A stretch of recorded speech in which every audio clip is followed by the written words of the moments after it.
السلام عليكم ورحمة الله تعالى وبركاته. اليوم إن شاء الله أحضر معكم فشار صحي جدا بدون ولا قطرة زيت. انظروا أحبتي، يأتي رائعا جدا. تابعوا معي إلى النهاية لتروا المقادير وطريقة التحضير. كما ترون أحبتي، ليس لدي هنا إلا مكون واحد وهو الذرة. أخذ مقلاة أو أي إناء وأضعه على النار هكذا فارغا دون ولا قطرة زيت. بعد أن تسخن المقلاة نضع الذرة، نغطي عليها ونحرك.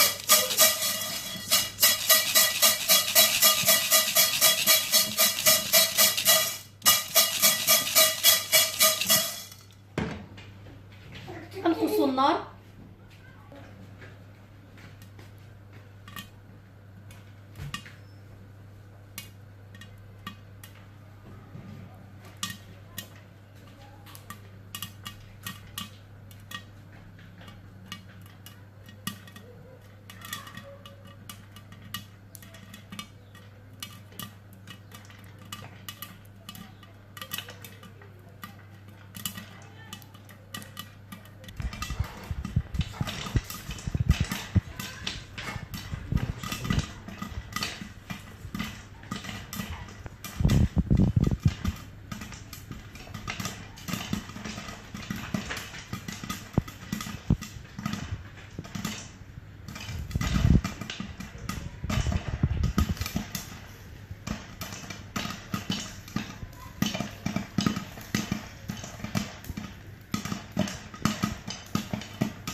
عندما تهدأ أصوات الطقطقة أطفئ عليها النار.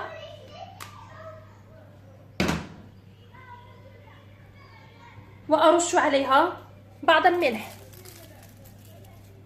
وها هي أحبتي الفشار جاهزة، أهديه لكم. إذا أعجبكم فيديو اليوم لا تنسوا أحبتي الاشتراك بالقناة وترك إعجابكم وتفعيل الجرس ليصلكم بحول الله كل جديد ومفيد، وكذا مشاركة الفيديو مع الأصدقاء والأحباب لتعم الفائدة. ودمتم في أمان الله. السلام عليكم.